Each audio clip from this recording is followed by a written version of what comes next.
الحمد لله وكفى وسلام على عباده الذين اصطفى أما بعد قال الله تبارك وتعالى إن هذا القرآن يهدي للتي هي أقوم. بزرگوں دوستوں، ہمارے لیے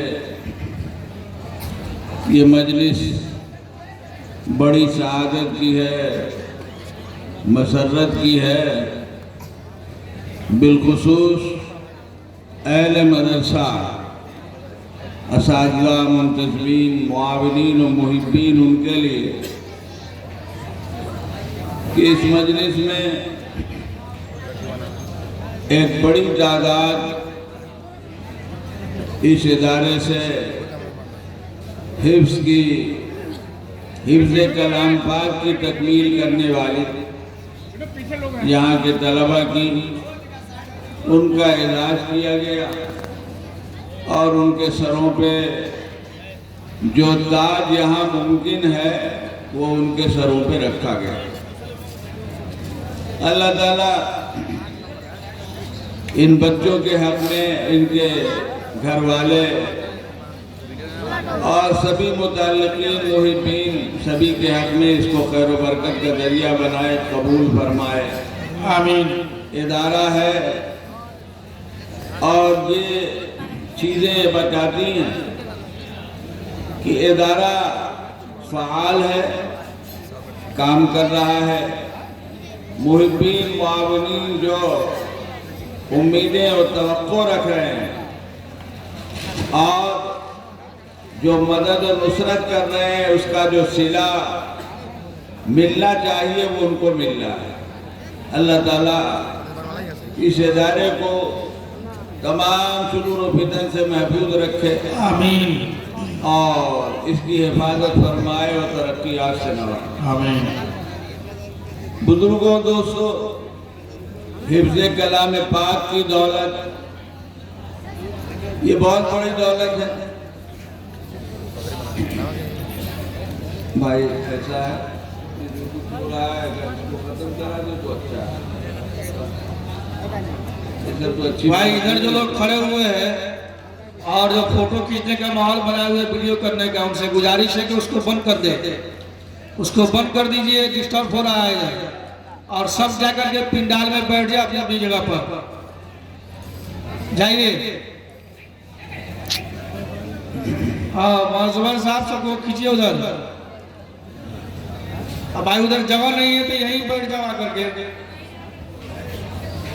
بزرگوں، ادھر جگہ نہیں ہے تو یہاں بیٹھ جاؤ آ کر کے. بھائی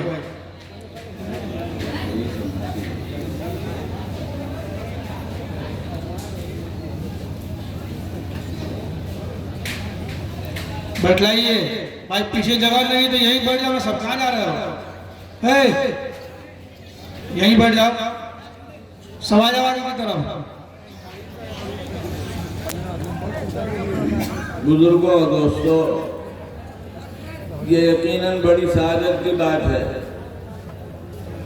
اور ظاہر ہے کہ اللہ کا پاک کلام ہے، اس کا پڑھنا پڑھانا تو یوں بھی خیر و برکت، اور پھر حفظ کی سعادت دنیا آخرت سبھی کے لیے بڑا اعزاز ہے.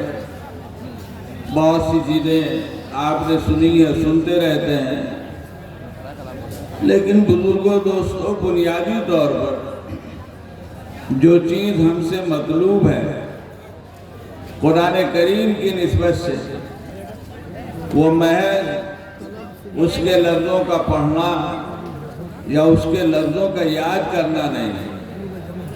یوں تو قرآن کا ایک حق سب سے پہلا اور سب سے بڑا تو قرآن پر ایمان ہے کہ اللہ کا کلام، اور پھر اس کا پڑھنا، اس کا حفظ کرنا، اس کے معنی اور مطالب کو سمجھنا، یہ سب قرآن کریم کے حقوق ہیں اور جن کا کل ہم سے سوال بھی ہو سکتا ہے.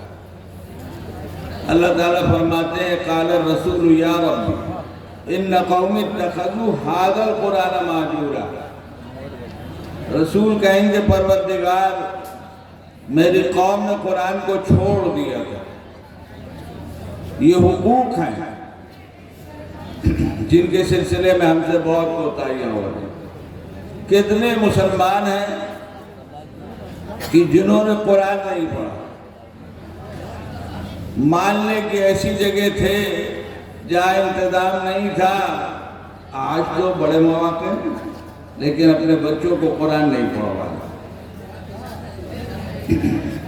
حد یہ ہے کہ چند صورتیں جو بہرحال ہر مسلمان کو جاننی چاہیے، اس لیے کہ نماز قرآن کے بغیر نہیں ہو سکتی۔ نماز ہر مسلمان کو پڑھنی ہے اور نماز قرآن کے بغیر نہیں ہو سکتی۔ دو چار صورتیں بھی نہیں یاد ہیں۔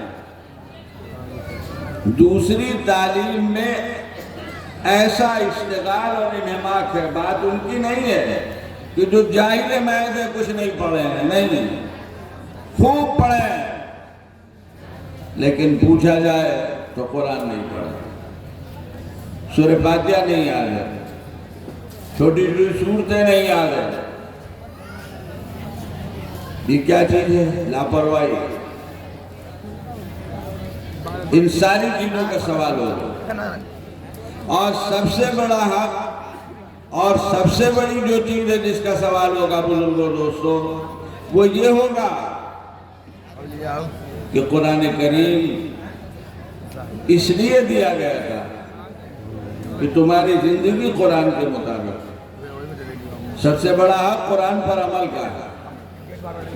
الفاظ یہ تو ذریعہ ہیں، ان کے واسطے سے ہمیں قرآن کا علم ہوتا ہے، اور اللہ نے ایک نظام بنایا ہے قرآن کریم کے الفاظ کو پڑھنے اور اس کو زبانی یاد کرنے، ان علوم کے ذریعے دراصل قرآن کریم کی حفاظت کا اللہ نے نظام بنایا ہے، وہ کام ہو رہا ہے۔ لیکن یہ حفاظت قرآن کی قیامت تک کیوں ہے، یہ بھی تو سوچنے کی بات ہے۔